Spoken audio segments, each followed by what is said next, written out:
Mga kaibigan, mga kababayan, ngayong araw po ng Lunes, maligayang pagbabalik po sa ating channel. Meron po tayong pinaka-latest na weather update dito po kay Bagyong Nika na patuloy po nagbibigay ng pinsala at malalakas po na pag-ulan sa malaking bahagi po ng Metro Manila, North at Central Luzon. Bago natin alamin ang kanyang pinaka-latest track, intensity at lokasyon at mga lugar na apektado, mga kaibigan, please huwag niyo po muna kakalimutan na i-like at i-subscribe ang ating YouTube channel at pahit po ng notification bell. Maraming salamat po.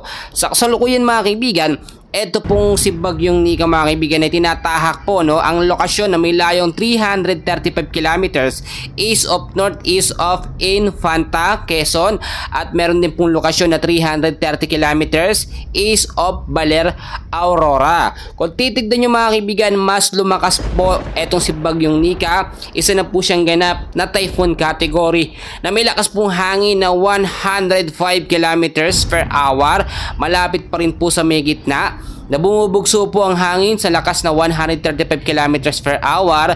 Ang pagkilos naman po niya pa west northwestward po sa bilis na 15 kilometers per hour. Kung titignan nyo, mga kaibigan, etong si Bagyong Nika, mga kaibigan, patuloy na nakakaapekto ngayon sa malaking bahagi ng Metro Manila at nakataas po dyan ang signal warning, mga kaibigan. Signal number 1 at posibleng maitaas sa signal number 2 hanggang signal number 3 pag mas lumakas pa po etong si Bagyong Nika. So alamin muna natin yung pinaka-latest track niya para makita rin natin yung mga pagkilos at kung kailan po lalabas ng ating Philippine Area of Responsibility. Tignan natin mabuti, mga kaibigan. Dito po tayo magsimula. Inaasahan po, mga kaibigan ko, na ngayong araw po ng Lunes, mga kaibigan, ito po ay talagang naglandfall na directly dito po sa ating Philippine landmass at apektado niyan ang malaking bahagi po ng Aurora, North at Central Luzon po, mga kaibigan. Yung trap extension niya, nakakaapekto yan sa ilang bahagi po ng Metro Manila, kasama po dyan ang Bicol Region, mga kaibigan, kasama rin ang Isabela. At kailan ba lalabas ng Philippine Area of Responsibility etong si Bagyong Nika? Kung titignan nyo po sa weather forecast natin, sa track system po niya, inaasahan lalabas ng PAR o Philippine Area of Responsibility itong si Bagyong Nika pagdating pa po, mga kaibigan, ng araw po ng Martes, November 12, sa ganap po ng alas 8 po ng gabi. At ito po, mga kaibigan, ay mas hihina pa po, at magiging isang severe tropical storm habang papalabas po ng ating Philippine Area of Responsibility. So, mga kaibigan, nakataas po ngayon ng storm wind signal number 3 sa ilang bahagi po ng southeastern portion po ng Isabela at northern portion po ng Aurora. Kasama dyan ang Dilasag, Kasiguran at Dinalungan. Yan po ay merong warning lead time na 18 hours o ibig sabihin within 18 hours ay mararanasan po yan na may lakas ng hangin na 89 to 117 kilometers per hour. Kapag sinabi nating signal number 3 ay ganyan po yung lakas ng hangin, at pag mas lumakas pa dyan ay may tuturing natin yan na signal number 4 na category na lakas nga po ng hangin, mga kaibigan.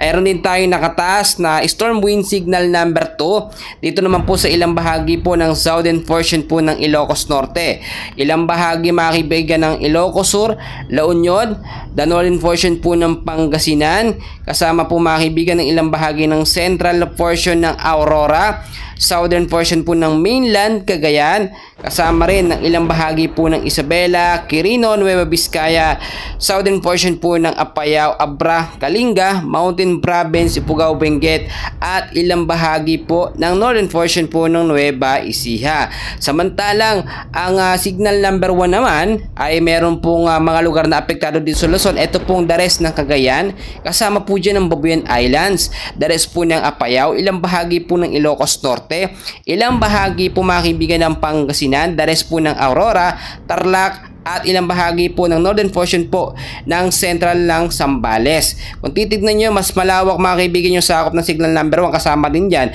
ang eastern portion po ng Quezon. Kasama rin, mga kaibigan, ang malaking bahagi po dyan dito nga po ng northeastern portion po ng Albay.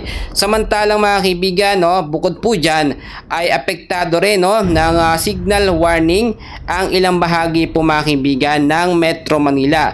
So saan sa Metro Manila? Kasi marami nagtatanong nagtatanong sa atin, no, ang Metro Manila daw po ba ay apektado? Yes, apektado po ng signal number 1 at posible maitaas sa mas mataas pa na signal.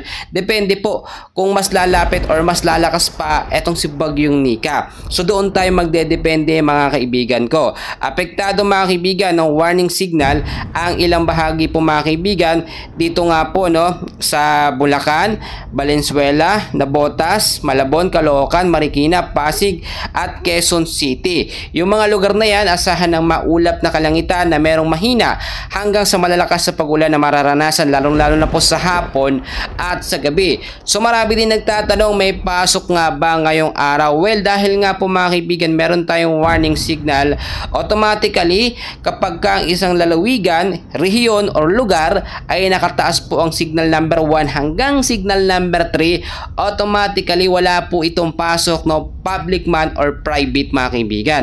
So sana po malino sa atin yan mga kaibigan, kahit hindi na po isa-isahin ng mga lugar, automatically, no, maglalabas po ng update na no classes po sa mga lugar natin. At para makasigurado kayo, pwede nyo pong tignan sa official po na page, no, ng ating mga LGU na malalapit sa ating mga lugar.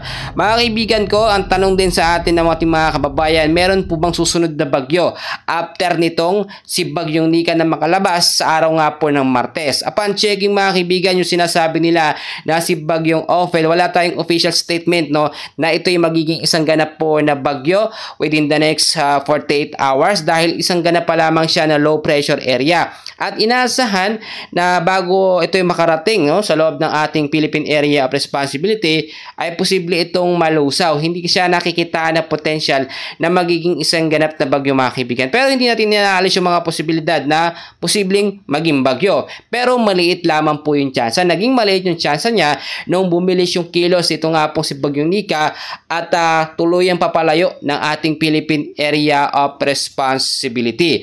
Ang ilang bahagi naman po ng Visayas, makinig kayo, at Mindanao, no, ay apektado ng trap or extension ng hangin ito nga pong si Bagyong Nika. Hindi man direktang apektado pero posibleng makaranas o makakaranas ng masungit na panahon at syempre kasama rin dyan ang mga localized thunderstorm na madalas tuwing hapon at sa gabi po nagbibigay po ng pag-uulan. So maging handa na lamang tayo mga kaibigan, especially ang North at Central Luzon mga kaibigan na patuloy pong dumaranas ngayon ng pag-uulan at sama na panahon dahil po dito kay Bagyong Nika. So marami tayong paalala, sinasabi ko sa inyo, number 1 mga kaibigan, laging maging inform sa lagay ng ating panahon, makipag-ugnayan at lagi po kayong manood sa ating channel para sa mga updates. Pangalawa mga kaibigan, secure ang mga kagamitan para safe po sa pagbabaha o anumang sakuna dulot ng bagyo.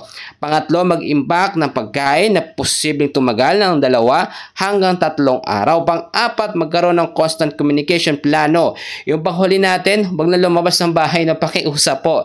Wala naman tayong gagawin sa labas dahil wala namang pasok, no? At yung mga anak natin, wag nating isugal, no, sa pagpasok sa school kapag meron pong banta ng bagyo. Di baling umabsent sila mga kaibigan ng 1 hanggang 2 araw, at least safe po yung ating mga anak mga kaibigan. So yun lang mga update natin for today, and please huwag niyong kakalimutan na i-like at i-subscribe ang ating channel for more weather updates. Magandang araw po ng Lunes sa inyong lahat.